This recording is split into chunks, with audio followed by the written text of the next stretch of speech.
Nós vamos dar início ao primeiro culto solene deste ano da Igreja Presbiteriana Cristo Redentor.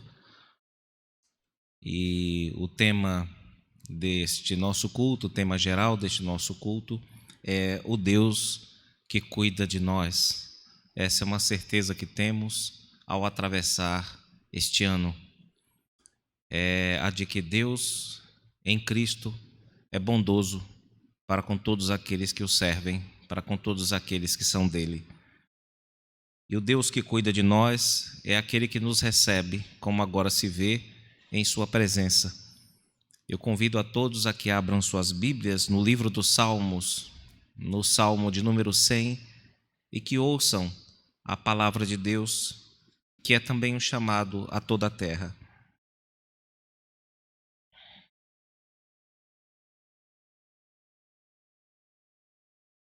Livro dos Salmos, Salmo de número 100.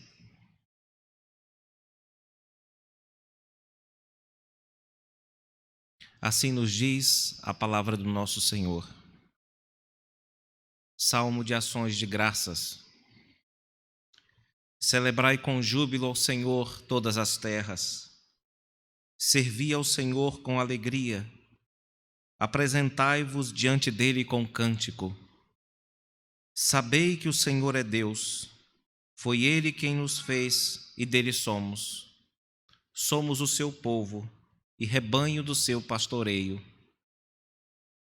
Entrai por suas portas com ações de graças e nos seus átrios com hinos de louvor. Rendei-lhe graças e bendizei-lhe o nome.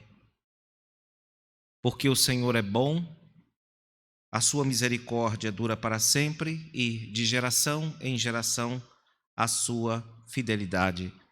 Amém. Nós vamos responder a este salmo louvando o Senhor Deus Todo-Poderoso. Hoje nós estamos desfalcados do nosso querido pianista, mas nós temos o nosso instrumental, juntamente com as vozes gravadas pela nossa igreja presbiteriana, e nós vamos entoar o hino de número 14 do nosso inário, Louvor. Vamos nós louvar a Deus, irmãos.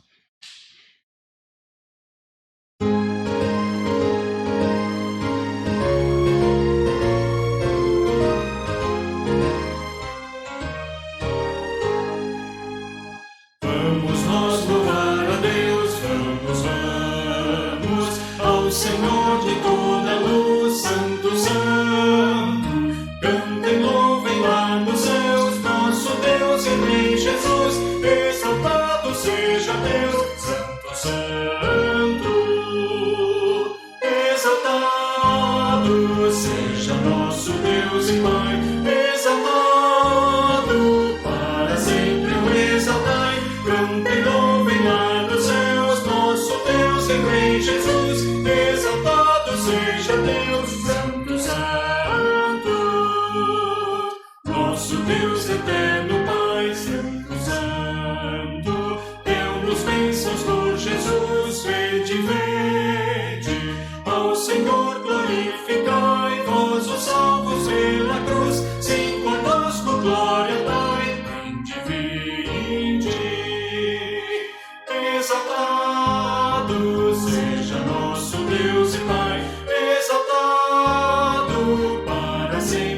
exaltai, cantem, louvem lá nos céus, nosso Deus e Rei Jesus, exaltado seja Deus, Santo, Santo.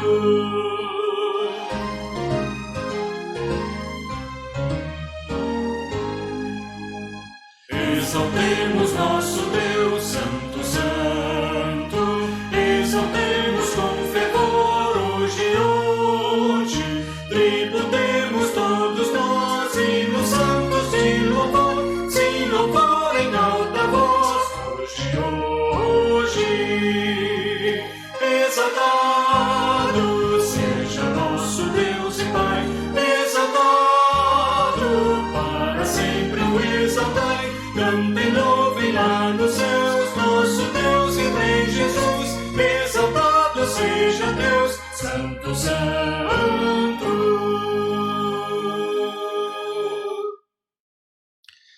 Oremos ao Senhor Deus, façamos uma oração de invocação ao seu nome.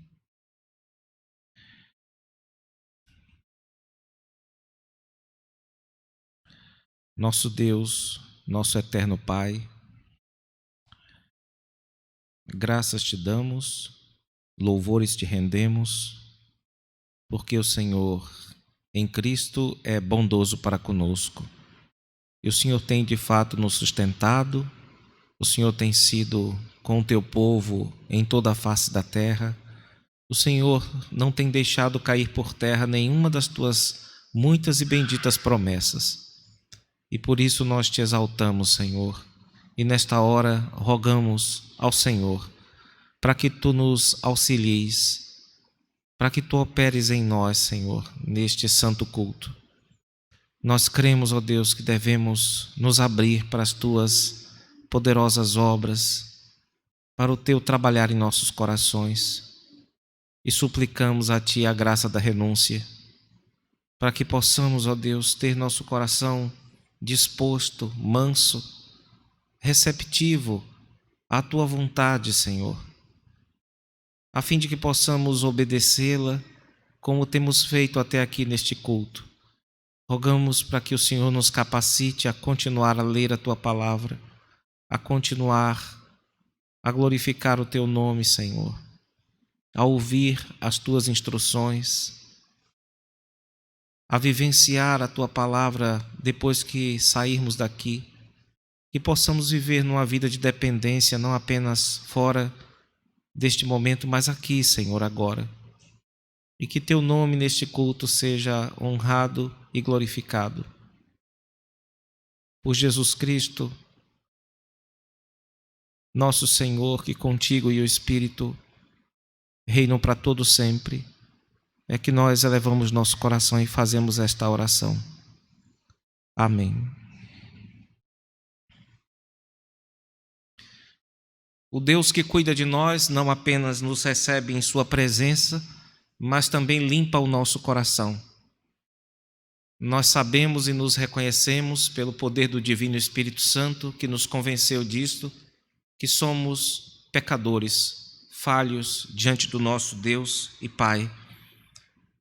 Abramos nossas Bíblias no livro dos Salmos, outra vez, irmãos, desta vez no de número 25, e façamos juntos a leitura que vai dos versos de 16 a 18, Salmo de número 25,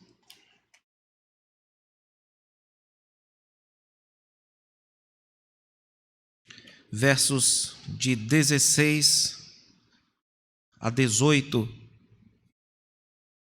que tratam sobre um trecho penitencial deste salmo.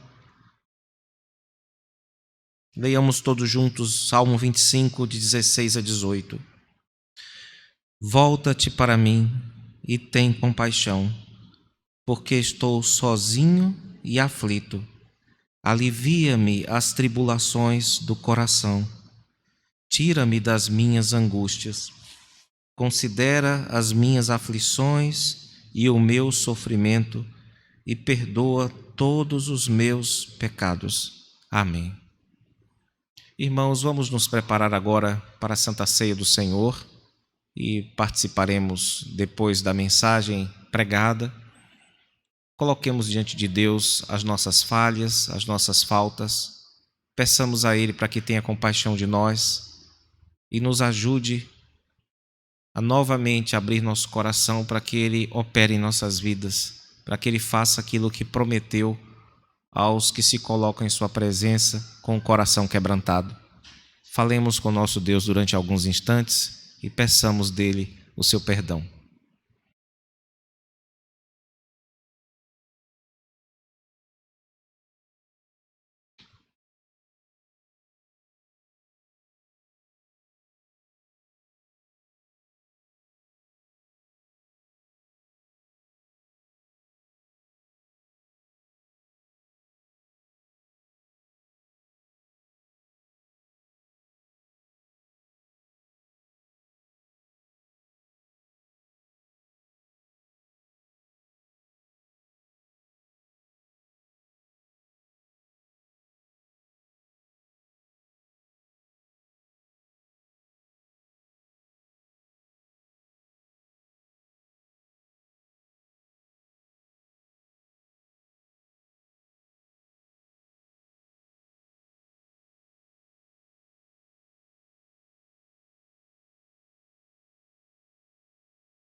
Assentados como estamos, irmãos, continuando a orar ao Senhor, nós vamos fazer uma oração cantada, aquela que está no nosso inário, no hino de número 68 e no 68, necessidade, com a mesma disposição que estamos agora, assentados, vamos entoar este hino que é também parte da nossa confissão, hino 68.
Eu posso buscar-te, jamais dessa bênção na vida eu descrevi.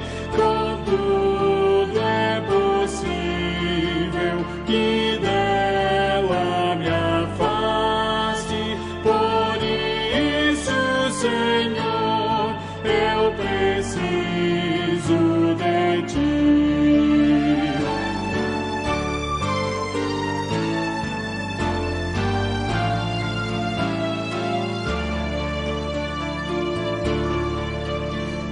Esforços da terra, precário destino, empenho dos homens, riqueza o que for, não valem a bênção do reino divino, por isso eu preciso de ti, meu Senhor.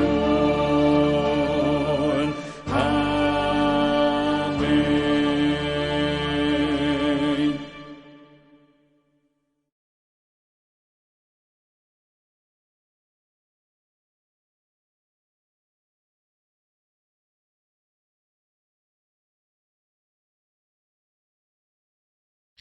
O Deus que cuida de nós não apenas nos recebe e purifica o nosso coração, mas também nos instrui no caminho que devemos seguir.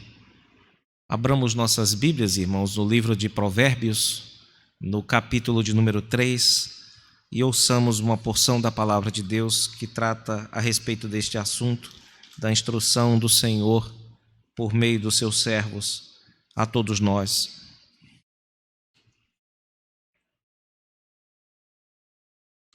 Provérbios, capítulo 3,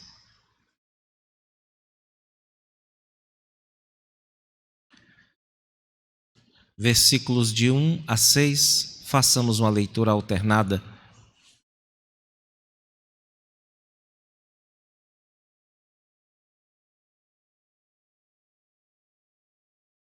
Leitura alternada, Provérbios 3, de 1 a 6. Filho meu, não te esqueças dos meus ensinos, e o teu coração guarde os meus mandamentos.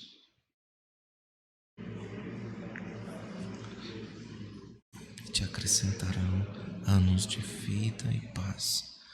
Não te desamparem a benignidade e a fidelidade. Ata-as ao teu pescoço, escreve-as na tábua do teu coração.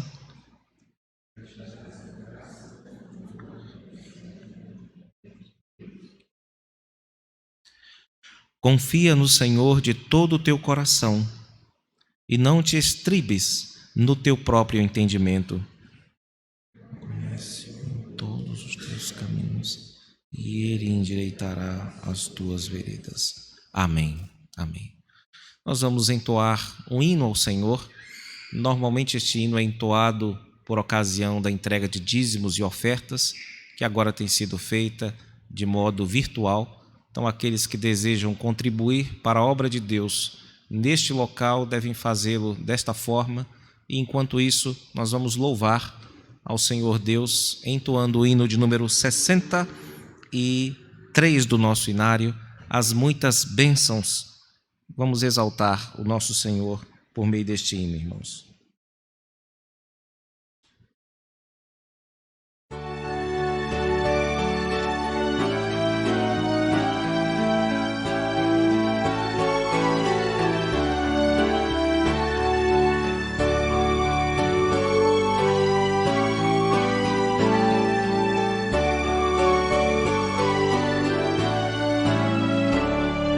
Se da vida as vagas procelosas são, se com desalento julgas tudo vão, contas muitas bênçãos, dize-as de uma vez, e verás surpresa quanto Deus já fez. Quantas bênçãos diz e quantas são, recebidas da divina mão, vem dizê-las todas de uma vez, e verás surpresa o quanto Deus já fez. Tens acaso mágoas, triste é teu lidar, é a cruz pesada que tens de levar, contas muitas bênçãos, logo exultarás, e fortalecido tudo vencerás. Quantas bênçãos diz e quantas são, recebidas da divina mão, vem dizê-las todas de uma vez, e verás surpreso o quanto Deus já fez. Quando vires outros com seu ouro e bens, lembra que tesouros prometidos tens. Nunca os bens da terra poderão comprar a mansão celeste que vais habitar. Quantas bênçãos diz e quantas são, recebidas da divina mão, vem dizê-las todas de uma vez, e verás surpreso o quanto Deus já fez.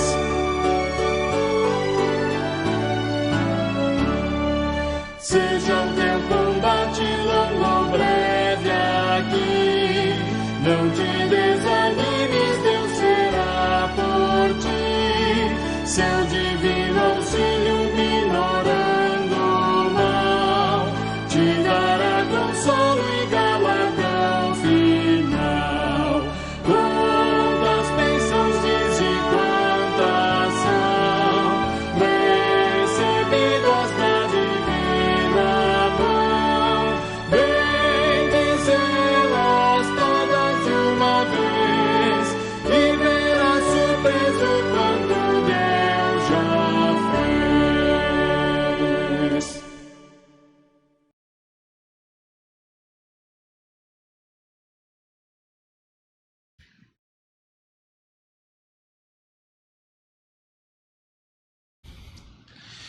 Meus irmãos, o Conselho da Igreja Presbiteriana Cristo Redentor, nós conversamos a respeito de alguns irmãos que, pela graça de Deus e pelo movimento mesmo do Espírito Santo que nos leva e nos traz como Ele quer e para onde Ele quer, tem conduzido irmãos nossos a outros lugares. E eles têm passado tempos aqui na Igreja Presbiteriana Cristo Redentor, tanto aprendendo e crescendo na graça, como também sendo usados por Deus para isso. E nós gostaríamos de orar por 2 desses irmãos que deverão nos deixar ainda esta semana, não é isso? Que são os nossos irmãos Felipe e Angélica. Vou pedir aos irmãos para que se coloquem aqui à frente.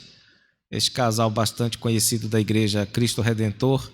O Senhor Deus está levando os seus servos. Podem ficar aqui. Aí está. Tá bom aqui? Mais um pouquinho, pode vir mais para cá. O nosso Deus está levando os seus servos de volta a Minas para dar sequência à sua vida, ao seu ministério. E nós gostaríamos de agradecer de todo o coração ao Senhor Deus pela bênção que esses irmãos foram. Eu só tive a oportunidade de conviver com eles 1 ano, entre aspas, que foi este daí que vocês conhecem. Mas a igreja teve a oportunidade de crescer bastante com esses queridos instrumentos de Deus. Também recentemente nos deixaram o casal Mário e Sandra. São irmãos que muito contribuíram também aqui para a igreja e precisaram nos deixar um pouco antes. E a nossa esperança e nossa oração é para que Deus os recompense pelo bem que eles fizeram, pelas marcas que deixaram aqui na IPCR. Eu gostaria de orar em nome do nosso conselho, louvando a Deus e rogando que o Senhor Deus abençoe a esses irmãos. Nós não ficamos sabendo de nenhum outro irmão ou família que tenha nos deixado, senão nós incluiremos também aqui nesta oração. Vamos orar, irmãos.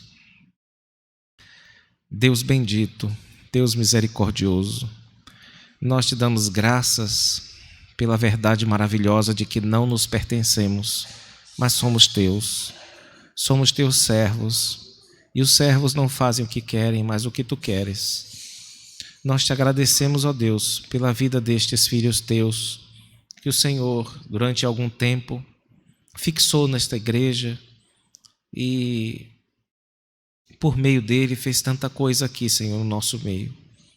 Ó Senhor, rogamos-te para que a tua bênção repouse sobre a vida destes teus servos, Felipe e Angélica. Rogamos, Senhor, para que o Senhor os faça profícuos, proveitosos, frutíferos, no lugar para onde o Senhor os levará. Que o Senhor prepare a igreja onde eles frequentarão, o seu trabalho, a sua casa, que tudo sirva para eles como um ambiente para o desenvolvimento da sua salvação em Cristo, Senhor. Queremos estender este pedido aos nossos irmãos Mário e Sandra, que tanto nos ajudaram, Senhor. A ele e aos seus filhinhos, rogamos, abençoe, Senhor. Sê para estes irmãos um galardoador, porque eles te buscaram, te desejaram e te serviram sem qualquer intenção de receber a recompensa, Senhor. Rogamos-te, ó Deus, para que tu que recompensas os que não procuram recompensa, sê com estes teus servos, Senhor. Continue a livrá-los do mal e junto com eles a todos aqueles que te invocam, aqueles que talvez precisem deixar o Rio Grande do Sul neste início de ano, rogamos para que a tua bênção seja com eles. Sê também com aqueles que ficarão, Senhor, que a tua misericórdia não deixe de nos assistir e que o Senhor, que é o Senhor dos dons, providencie, Senhor, pessoas que possam, ao menos em parte, suprir a lacuna que esses irmãos deixarão. Rogamos-te, Senhor, estas bênçãos e pedimos para que o Senhor conduza os teus servos, não apenas para o lugar onde vão, mas para todos os outros debaixo da tua proteção. Essa é a nossa oração que fazemos em nome de Jesus. Amém. Os irmãos podem se assentar.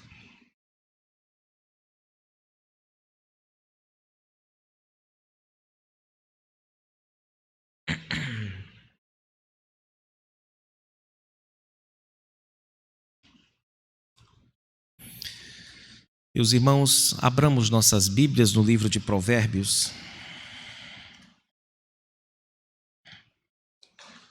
no capítulo de número 3.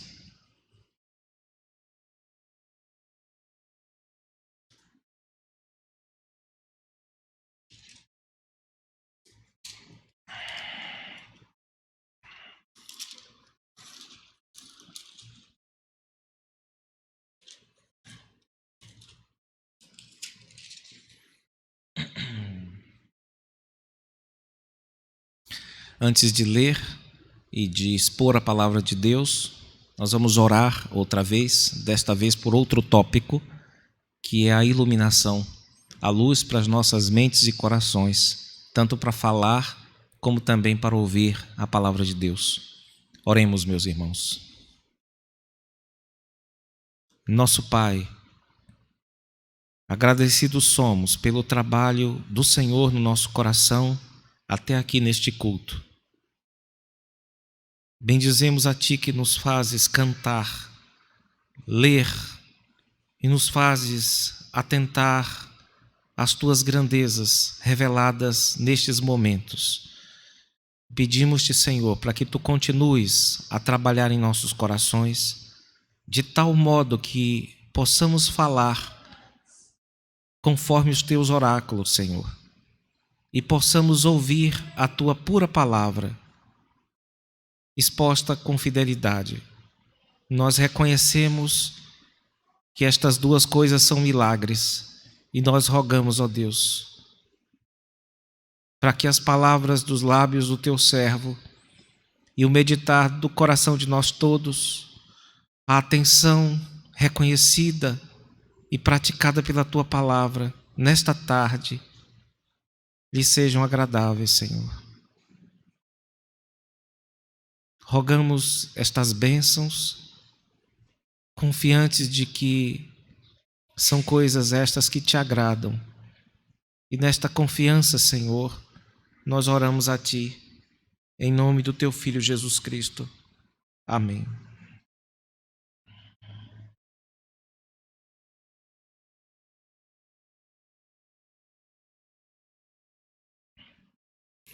Meus irmãos, nós pregamos na ocasião passada, no ano passado, no último domingo, a respeito de Provérbios, capítulo 3, de 1 a 6. Hoje nós vamos ler a sequência que completa esta porção, que vai até ao versículo 12. Provérbios, capítulo 3, de 7 a 12. Assim nos diz a palavra do nosso Deus. Não seja sábio aos teus próprios olhos. Teme ao Senhor e aparta-te do mal. Será isto saúde para o teu corpo e refrigério para os teus ossos. Honra o Senhor com os teus bens e com as primícias de toda a tua renda, e se encherão fartamente os teus celeiros, e transbordarão de vinho os teus lagares. Filho meu, não rejeites a disciplina do Senhor, nem te enfades da sua repreensão. Porque o Senhor repreende a quem ama, assim como o Pai ao Filho a quem quer bem. Amém. Como eu disse, meus irmãos, no domingo passado nós vimos aquilo que a chamada literatura de sabedoria, que inclui, para além de Provérbios, outros livros como Salmos, Eclesiastes, Cantares e também o livro de Jó. Nós vimos que no livro de Provérbios há uma peculiaridade, é que a vida costuma, pelo menos normalmente, se desenvolver em torno de causas e efeitos, relacionados, evidentemente, a essas causas. Ou seja, aquilo que normalmente você planta, normalmente você colhe. Para temperar isso na literatura de sabedoria, nós temos livros como o de Jó, que mostram alguém que, vamos dizer assim, colheu o que não plantou. Era um homem justo, reto, piedoso, misericordioso, e parece que colheu aquilo que normalmente deveria ser a sorte dos ímpios. E nós vimos também que em livros como o de Eclesiastes, o fenômeno contrário, né? Pessoas que às vezes fazem o mal e nada lhes acontece. Parece que elas vão felizes para o túmulo, descem felizes e às vezes até honradas pelos homens. Então nós temos de nos preparar para essas exceções, mas a regra, aquilo que carrega o peso da tradição ou da autoridade coletiva, encontra-se lá no livro de Provérbios. Todo mundo aqui que já teve vó, ou avô, ou tio, tem sempre algum parente na família que é aquele que é bom de provérbios, né? Normalmente essa pessoa carrega o peso de uma experiência inteira. Aquilo foi construído e burilado ao longo dos séculos até chegar na boca daquela tia, daquela avó que fala aquelas palavras tão certeiras e que normalmente cobrem boa parte da realidade das pessoas, irmãos. E nos primeiros versos deste capítulo de número 3, nós vimos que o crente ou aquele que crê em Deus é aquele que se esforça. Esses são conselhos que Salomão está dando aqui àquilo que ele chama de seu filho, ou aquele que ele chama de seu filho, o que é claramente um recurso retórico para que ele fale a todo o povo de Israel. Ele está ensinando aqui, dando alguns conselhos importantes para aqueles que querem andar nos caminhos de Deus, mostrando aquilo que normalmente dá certo na vida dos seres humanos. E ele está aqui mostrando que todo aquele que ouve as palavras de Deus deve se lembrar e se esforçar para praticar aquilo que aprende. Ou seja, de nada valerá nós tomarmos as palavras de Deus apenas do ponto de vista estético, do apenas gostei do que ele disse, mas é importante que nós ouçamos e nos apliquemos em praticar a palavra de Deus. Nós devemos também, recomendação do sábio, ser pessoas bondosas, ser conhecidas como gente boa, como gente útil ao seu próximo. Isso também é esperado daqueles que ouvem as palavras de Deus. O tom até aqui é um tom paternal. Significa que nós não estamos aqui num juízo, não está aqui um senhor falando a um servo, embora isso esteja implicado, mas principalmente o texto é apresentado como um pai dando bons conselhos para os filhos. Ou seja, Provérbios, de certo modo, reflete a lei de Deus, que nada mais é do que os melhores conselhos de um pai ao seu filho amado, para que ele seja bem-sucedido na sua vida. Essa sequência de conselhos continua a partir do versículo de número 7, que traz um reforço daquilo que já foi tratado nos versículos 5 e 6, a respeito de um ponto muito caro a todos nós até hoje, que é a inteligência, a capacidade de penetrar mentalmente nas realidades conhecidas. Isso é muito importante porque é um dom que Deus nos deu. Alguns recebem isso em maior proporção, outros em menor proporção, mas há uma promessa em Provérbios de que os provérbios ajudam a você se tornar mais afiado na sua inteligência. Se você for sábio, você se torna mais sábio. Se você for da porta aberta, que é a palavra simples significa isso, se você for um simplão, ele vai te dar uma chave para você aprender a quando abrir e quando fechar a porta. Então o treino nos provérbios, é por isso que principalmente os primeiros capítulos de provérbios são dedicados aos adolescentes e aos jovens, que são as pessoas mais simples, que têm as portas mais abertas. Mas não significa que todo adolescente, todo jovem aprende a fechar a porta, né?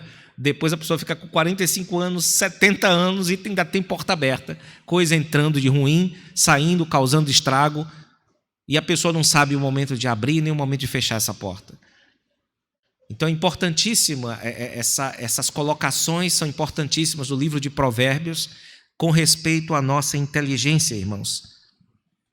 E tudo isso está em sintonia com aquilo que no início dos Provérbios é colocado da seguinte maneira: o Senhor, ou o temor do Senhor, é o princípio de todo saber. A Bíblia não considera ninguém como digno do título de inteligente se tal pessoa não teme ao Senhor. Então nós estamos diante de um tipo bem diferente de sabedoria. Não é a sabedoria dos diplomas, não é a sabedoria dos cursos técnicos, é uma sabedoria que nasce de uma relação viva, profunda, que é chamada aqui de temor do Senhor. E infelizmente existem pessoas, certamente, que vivem, que falam como se fossem a instância última do saber. Elas não consultam as outras, elas são solitárias. Pessoas que se insurgem contra a verdadeira sabedoria, que é aquela que atravessou os séculos e que ainda está entre nós, irmãos. São pessoas que dizem às vezes crer em Deus como instância última, mas não vivem desse modo. Isso pouco importa na prática para elas. Elas fazem apenas aquilo que elas entendem que é o certo ou que deve ser feito no momento específico. Portanto, tais pessoas se acham na prática a fonte e origem de toda a sabedoria. Existem pessoas que vivem realmente assim, que acreditam ser, até que algo se quebre, a fonte última de toda a sabedoria. Nos termos do nosso texto, existem pessoas que são sábias aos seus próprios olhos. Então, isso aqui é uma constatação. Existem pessoas que não conhecem o temor de Deus como princípio regulador. Elas sabem até dar uma aula de teologia sobre isso. Elas estão bem informadas doutrinariamente. Mas na vida delas prática, elas não têm esse princípio que regula as ações dela e que torna os pensamentos dela, se tanto os penúltimos, nunca os últimos. Os últimos são sempre dedicados ao Senhor Deus. Por não fazerem isto, essas pessoas tendem a gloriar-se em si mesmas. De modo discretos, às vezes, até secretos. Elas tendem a, de algum modo, atribuir a si o sucesso da sua vida. Afinal, elas pediram apenas pro forma a Deus para que as abençoasse. Salomão está se aproximando desse ponto aqui, algo que será mais tarde tratado por um profeta, de um modo ainda mais detalhado, de um modo mais rasgado, típico dos profetas. O profeta Jeremias, no capítulo 9, versículo 22 e 23, ele alerta as pessoas quanto a essa sede de glória, que de certo modo todos nós temos, e que será um dia suprida, quando Jesus disser na frente do mundo inteiro que nos conhece. Ali nós vamos ser famosos, mas até então nós temos de guardar um pouco a nossa sede, um pouco não muito, e buscar em tudo glorificar o Senhor Deus. E Jeremias nos diz assim, capítulo 9, versículos 22 e 23. Assim diz o Senhor: não se glorie o sábio na sua sabedoria, nem o forte na sua força, nem o rico nas suas riquezas. Mas o que se gloriar, glorie-se nisto, em me conhecer e saber que eu sou o Senhor, e faço misericórdia, juízo e justiça na terra, porque destas coisas me agrado, diz o Senhor. Tem um tipo de ser humano que Deus detesta. É aquele que não reconhece o que é, ou seja, é soberbo. É aquele que não acordou para a sua real condição. Esse, de fato, Deus se aborrece com ele. Deus não se agrada do soberbo, e ai daquele de quem Deus não se agrada, meus irmãos. Salomão recomenda àqueles que sofrem dessa tentação: se você é bom em alguma coisa, se você é boa fazendo alguma coisa, ou falando alguma coisa, ou pensando alguma coisa, cuidado, essa tentação deve estar te rondando. E Salomão diz para aqueles que são tentados, para que abracem esse ensino duplo que está aí no versículo de número 7, que nos diz: não seja sábio aos teus próprios olhos, teme ao Senhor e aparta-te do mal.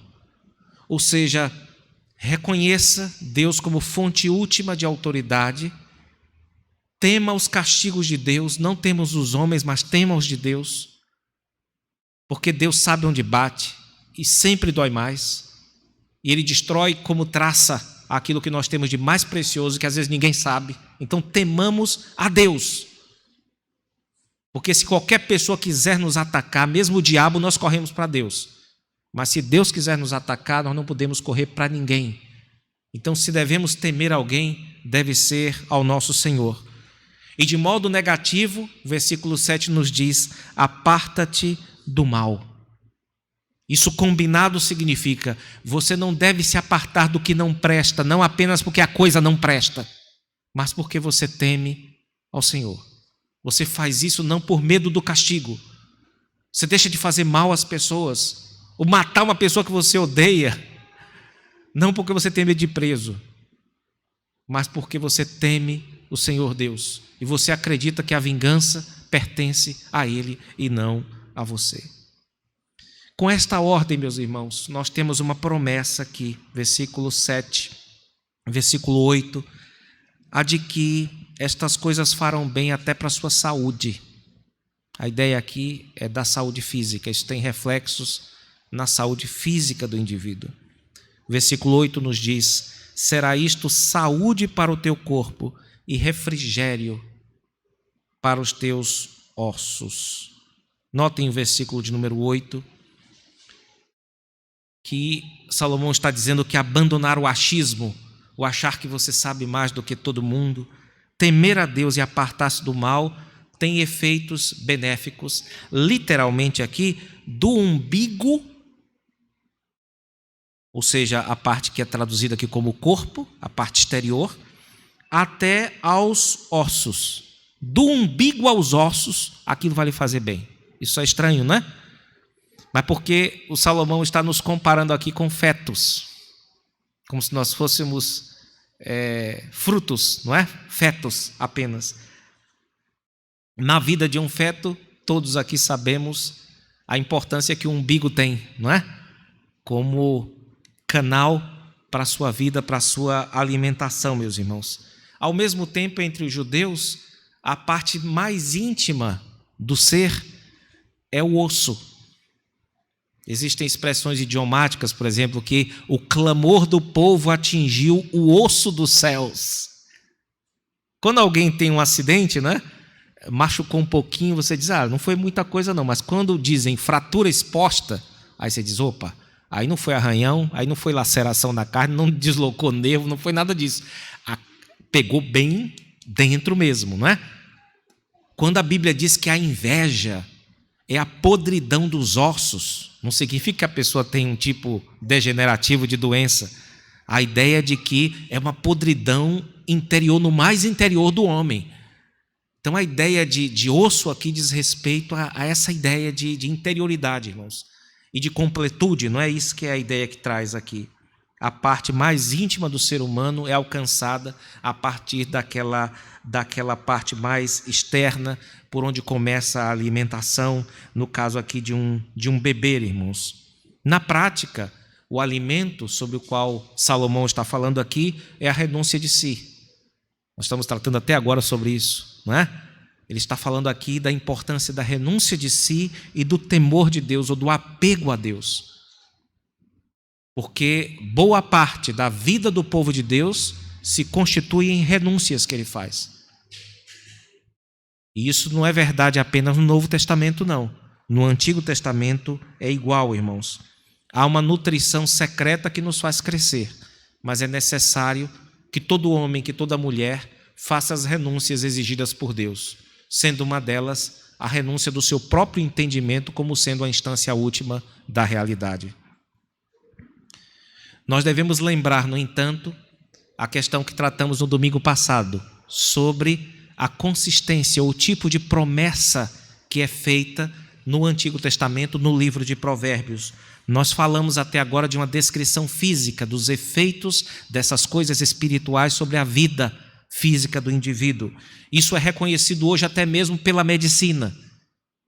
Ela reconhece que é melhor que a pessoa creia em alguma coisa fora dela do que ela creia apenas no que ela está vendo, porque o que ela está vendo não é nada bom. Então, mesmo usando esse termo genérico, fé, a medicina reconhece que crer em alguma coisa externamente é bom, faz bem, traz algum benefício para a saúde. Não por acaso eles abrem os hospitais hoje para todo tipo de capelania, desde que eles percebam como percebem, a melhora dos enfermos, a melhora dos doentes. Isso em relação a qualquer fé, inclusive as falsas. Você imagine o poder que não deve ter a fé verdadeira sobre o corpo das pessoas. No entanto, nós devemos nos lembrar de não pressionarmos demais o livro de Provérbios, porque ele está falando daquilo que normalmente acontece.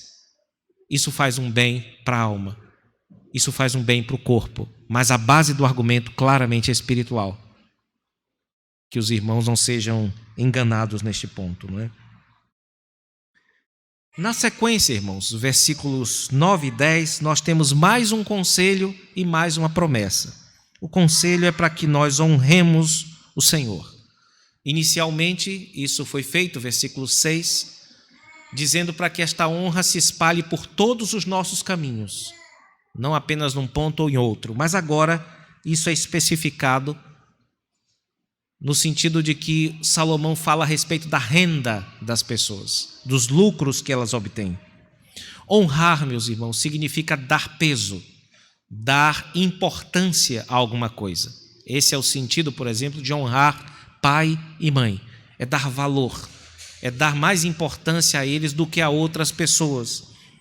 E o fiel, meus irmãos, retém parte daquilo que recebe e oferta ao Senhor Deus como doador de tudo.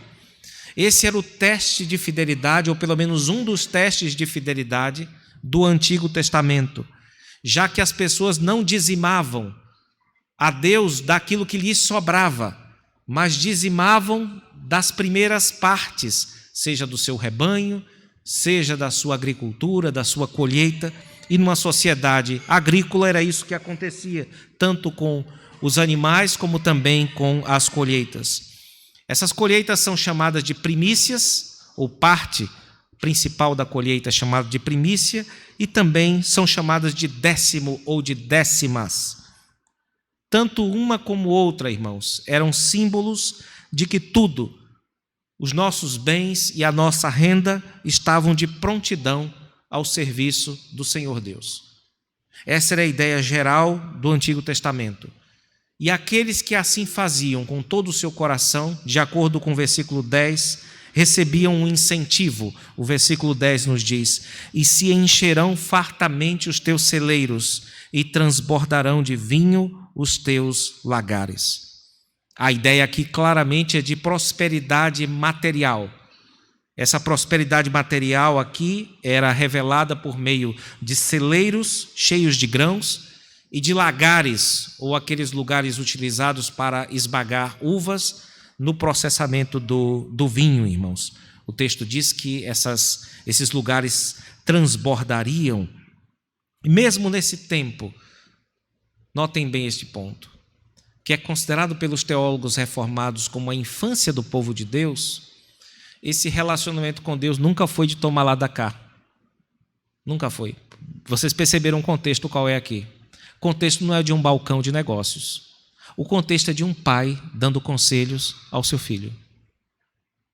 A grande diferença dessa questão da prosperidade aqui, para o que vocês veem hoje e ouvem por aí, é esta.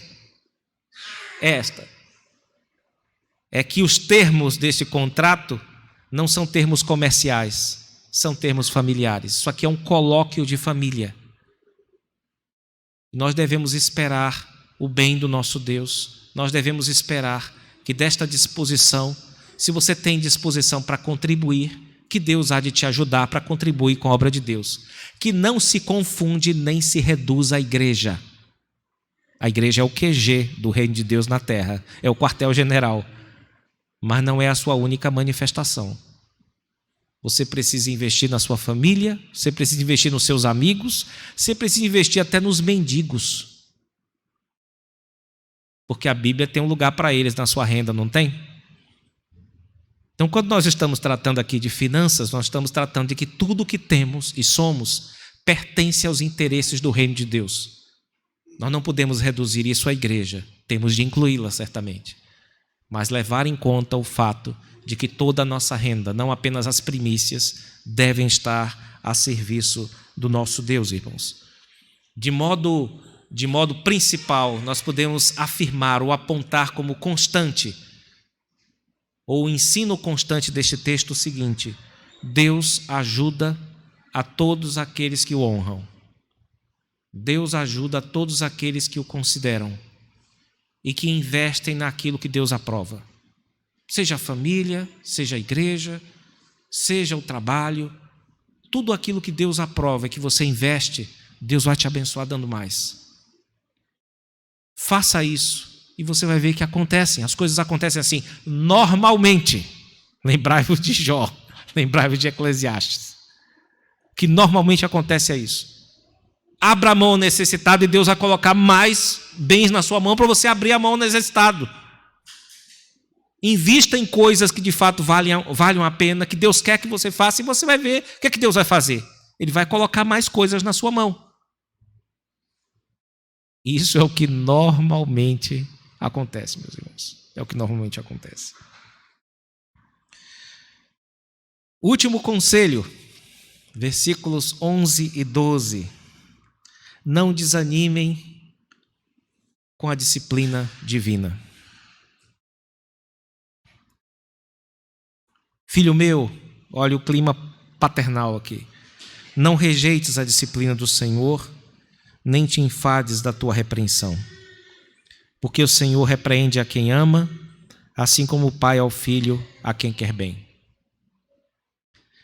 A disciplina é uma marca dos cidadãos do reino.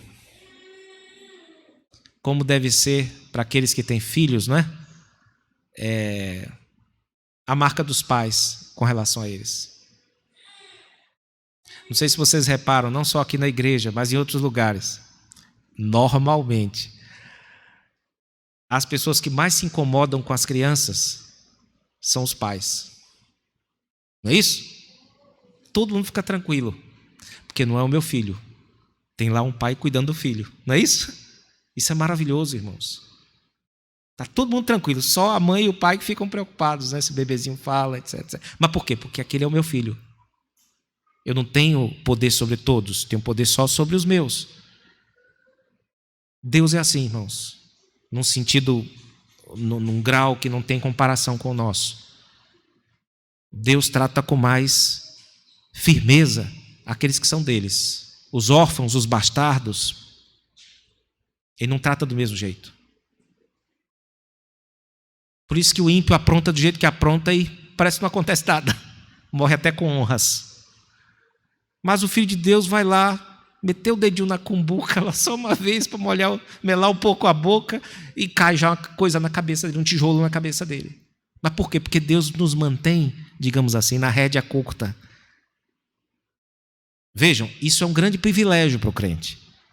À medida que ele entende isso, né, que ele não se aborrece com isso, isso traz consolo para ele. É um consolo na vida saber que você tem pai. É o que está lá no Salmo 23. Guia-me, aquele guia-me é forçosamente pelos caminhos da justiça. A tua vara e o teu cajado são um consolo para mim. A tua vara me protege dos meus inimigos externos e o cajado me traz de volta para a estrada. Aquilo é uma fonte de consolo para os que são de Deus. Mas isso não é fácil de você entender, nem de você processar no momento em que Ele está te dando as pancadas. Não dá para processar isso. É sobre isso que o Salomão está falando aqui, irmãos. E talvez quem colocou isso de um modo mais maravilhoso e talvez um pouco incompreensível por causa do contexto, foi um amigo de Jó, que falou justamente para Jó, né, sobre essa questão da disciplina. Elifaz, um amigo dele, no capítulo 5, disse assim para Jó, versículos 17 e 18. Notem bem, olhe como começa. Bem-aventurado, ou felicíssimo, é o homem a quem Deus disciplina. Não desprezes, pois, a disciplina do Todo-Poderoso, porque Ele faz a ferida e Ele mesmo a ata. Ele fere e as suas mãos curam. Maravilhoso, não é? Especialmente pelo contexto de Jó, que é quase incompreensível, né? Jó ouvindo essas coisas, pelo que eu estou sendo disciplinado afinal.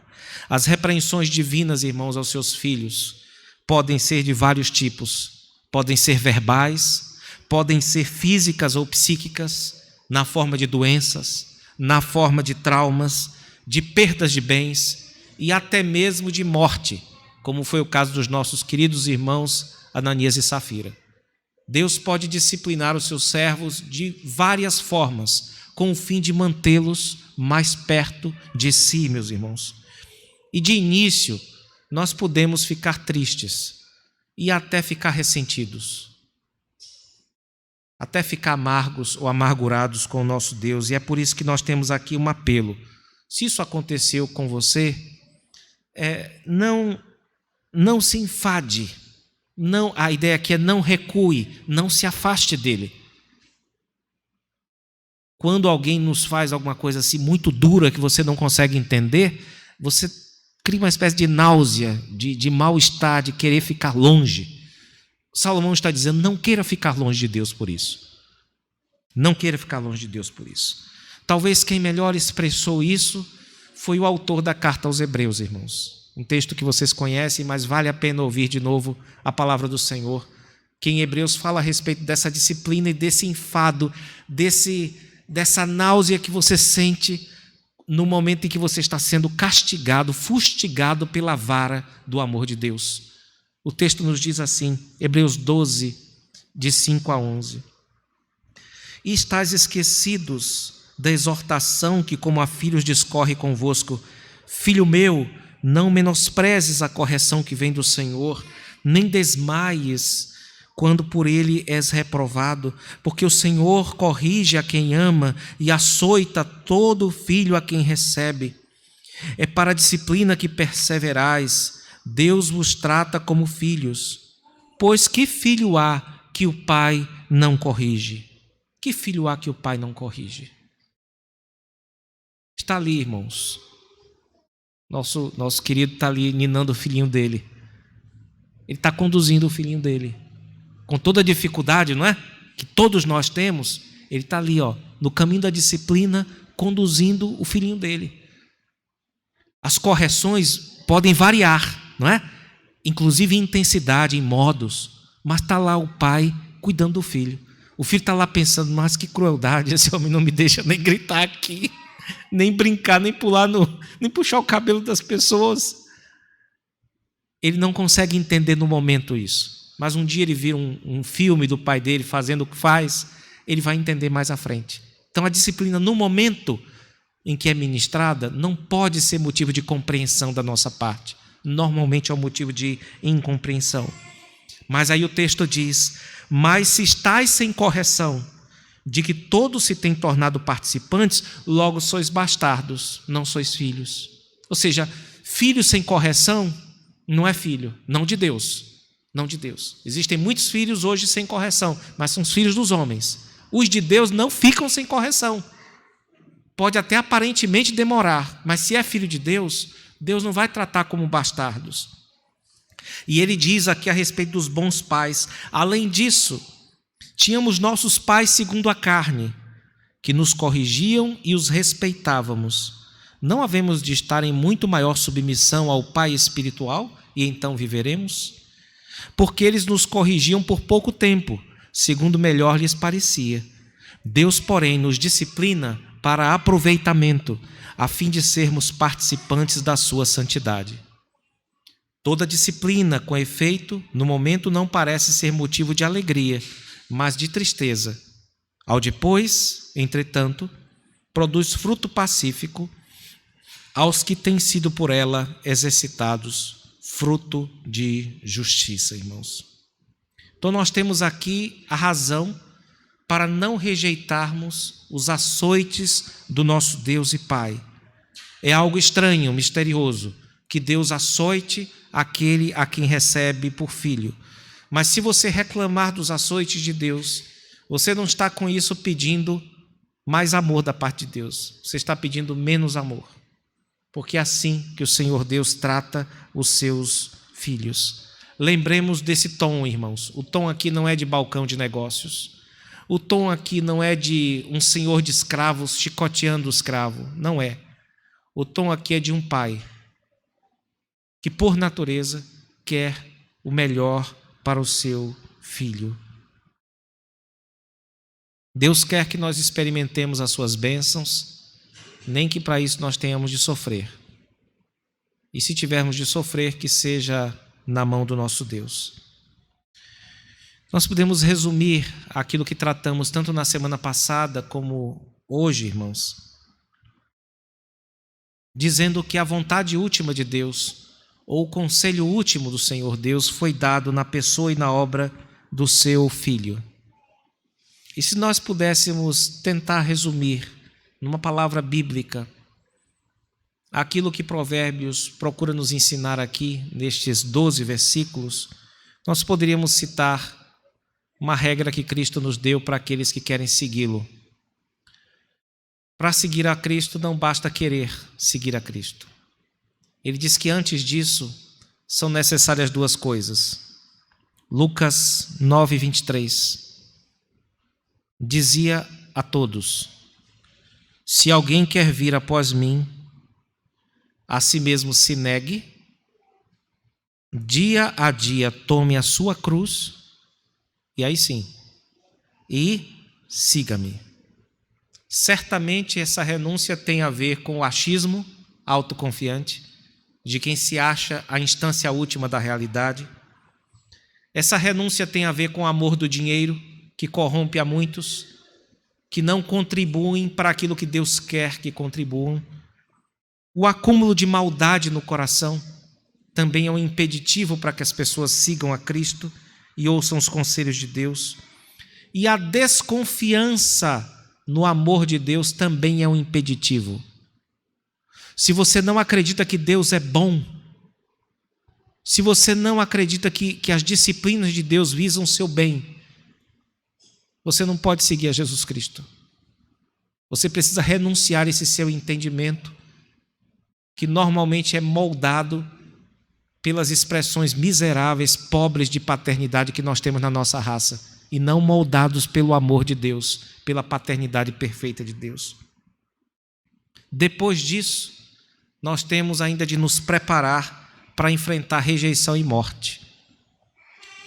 Quem não está preparado para enfrentar rejeição e morte, ou seja, tomar a cruz, não pode seguir a Jesus Cristo. Não dá para seguir Jesus sem cruz, sem entender que qualquer um que procure seguir a Cristo enfrentará em algum grau perseguições, dificuldades que podem culminar em sua morte.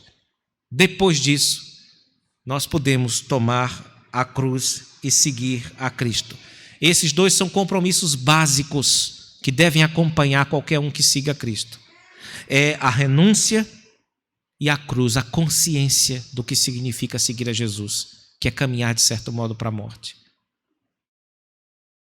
Assim, meus irmãos, nós temos resumido um programa, que também é o programa de Provérbios, porque visa nos levar a seguir a vontade de Deus, que para nós, deste lado do tempo, encontra-se em seguir a Jesus Cristo.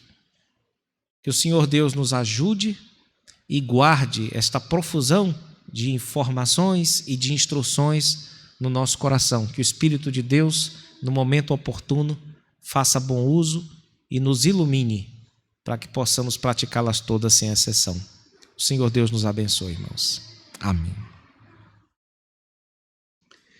Nesse instante nós vamos passar a parte da Santa Ceia do Senhor, nesta noite, aliás, nesta tarde, e para isso eu convido a todos a que abram suas Bíblias no texto básico de 1 Coríntios, capítulo 11,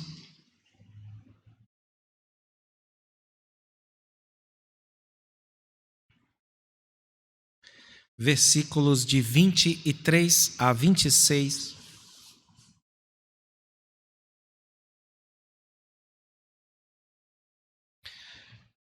Nós cobrimos as meditações em nossos documentos oficiais, confessionais, a respeito deste texto, nas explicações que os nossos catecismos e a nossa confissão nos dão no decorrer do ano de 2020, e nós vamos voltar a elas, tratar sobre elas, mas hoje eu gostaria de tocar num ponto muito simples nessa micromensagem. 1 Coríntios 11, de 23 a 26, nos diz assim o texto: porque eu recebi do Senhor o que também vos entreguei. Que o Senhor Jesus, na noite em que foi traído, tomou o pão e, tendo dado graças, o partiu e disse: isto é o meu corpo que é dado por vós. Fazei isto em memória de mim. Por semelhante modo, depois de haver ceado, tomou também o cálice, dizendo: este cálice é a nova aliança no meu sangue. Fazei isto todas as vezes que o beberdes, em memória de mim. Porque todas as vezes que comerdes este pão e beberdes o cálice, anunciais a morte do Senhor, até que ele venha. Amém. Os irmãos percebem que o nosso Senhor fez diversos movimentos durante a ceia.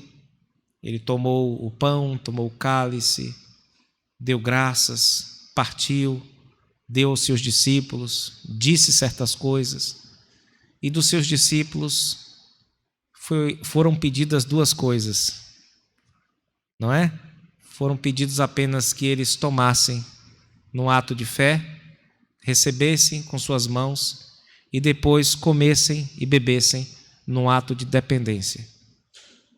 É isso que se espera daqueles que querem servir a Deus, rogando a Ele mais forças e recebendo dele mais forças. É que você receba o sacrifício de Cristo, receba este momento como sendo um momento de fé e de dependência. A fé que crê nas palavras de Cristo e a dependência que se manifesta tomando e comendo, tomando e bebendo.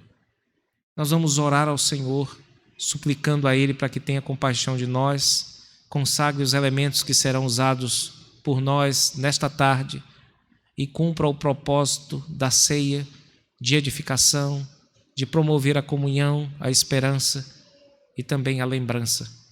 Eu convido o nosso irmão presbítero Vladimir para que nos auxilie na distribuição dos elementos.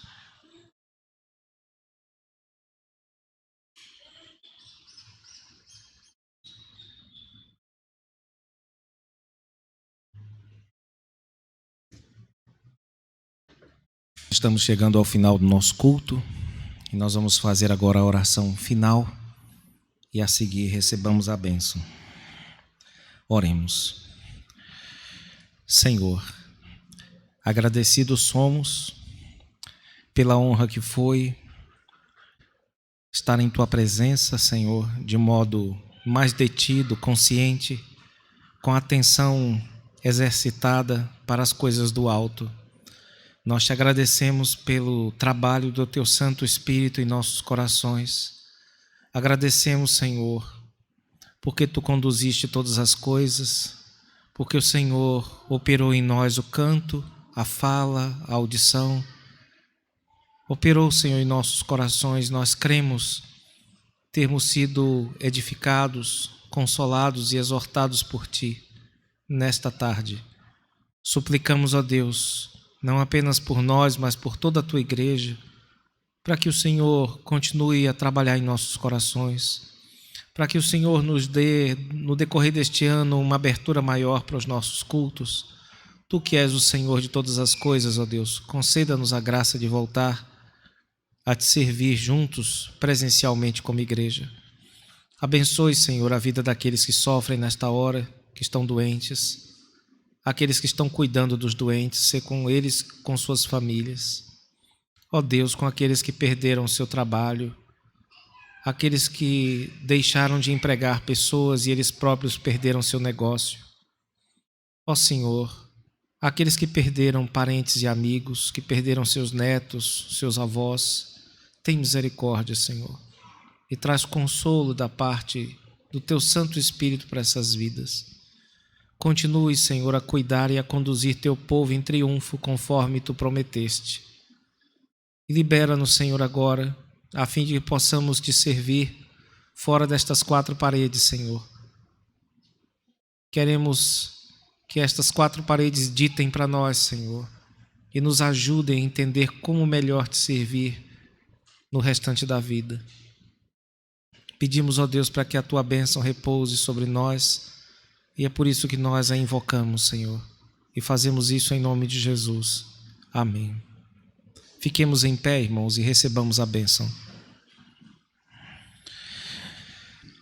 a graça de nosso Senhor e Salvador Jesus Cristo, o amor de Deus, o nosso Pai, e a consolação do Espírito Santo sejam com todos vós e com todo Israel de Deus, espalhado pela face da terra, hoje e para todo sempre. Amém. A igreja pode se assentar.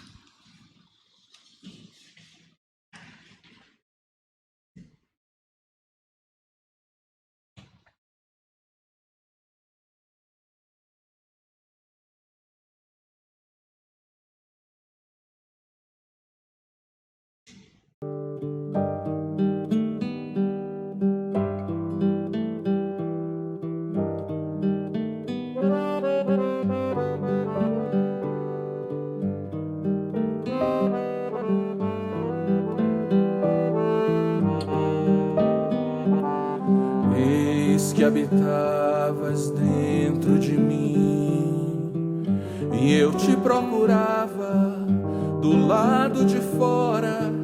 Eis que disforme lançava-me assim sobre as belas formas de tuas criaturas.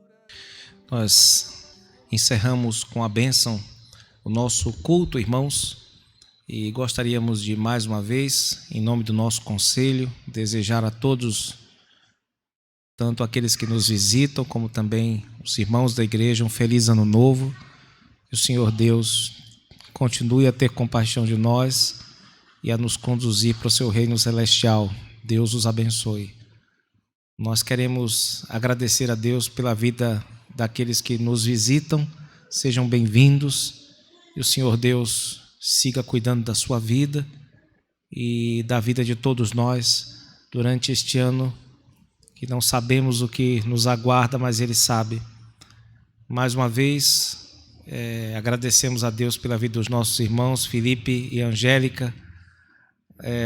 Eu vou pedir para os irmãos me acompanharem, saírem primeiro, para que os irmãos pelo menos deem aquela cotoveladinha, né, na saída, os irmãos, e não se esqueçam de orar por eles, irmãos, por este período de adaptação dos irmãos, tá bom? E eu peço também aos irmãos para que não saiam imediatamente das nossas redes de contato.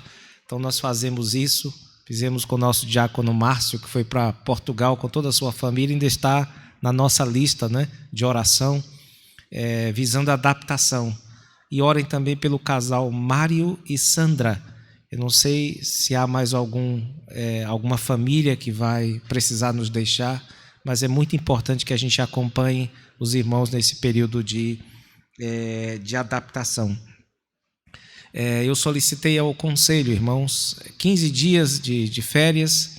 Deverei começar a partir desta segunda, até eu acho que dia 18, se não me engano, ou 19. E quem pregará a palavra de Deus para os irmãos nos próximos 2 domingos será o nosso irmão evangelista Fábio. Ele começou a trabalhar este ano agora em Tramandaí, na nossa congregação. Já é um evangelista bastante conhecido aqui, presbítero também. Estava em São Gabriel e passa a trabalhar conosco. Então ele estará conosco e nós rogamos aos irmãos para que aceitem de bom grado a palavra que esse irmão nos trará. É um homem muito experiente na palavra de Deus, muito dedicado ao rebanho de Cristo. E eu peço aos irmãos para que o acolham e principalmente acolham a palavra de Deus que ele há de pregar para os irmãos no próximo domingo. O nosso irmão Eber, se não me engano, estará também conosco no próximo domingo já. E eu também não viajarei para fora do Rio Grande do Sul, deverei estar ainda por aqui, embora ainda não sei para onde. Aceito dicas, dicas também eu estou aceitando, até agora ainda não sabemos direito para onde vamos, né? Mas, enquanto isso, contem com minhas orações e eu também peço aos irmãos para que orem por mim e pela minha família durante este período. Durante esse tempo de férias, irmãos, nossas programações serão gravadas, algumas delas já vêm sendo gravadas, né? Mas nós teremos o próximo chimarrão com Bíblia na próxima quinta, a reunião de oração também que será gravada pelo presbítero Wallace e a nossa aula de escola dominical que também será gravada. Nós pedimos aos irmãos para que continuem a orar pela igreja, de modo especial pela vida daqueles que estão em viagem, para que Deus os proteja de todo mal. São esses os nossos avisos e o Senhor Deus nos dê uma semana abençoada. Deus os abençoe, irmãos. Mas eu não estava contigo. Retinham-me longe de ti as tuas criaturas,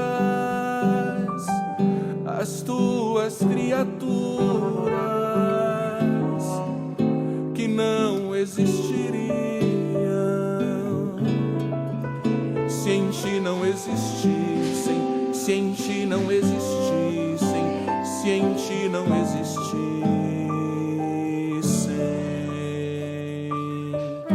Tarde, muito tarde, foi que eu te amei. Ó beleza tão antiga e tão nova, tarde demais te amei. Tu me chamaste, teu grito rompeu minha surdez. Tarde demais, tarde demais te amei.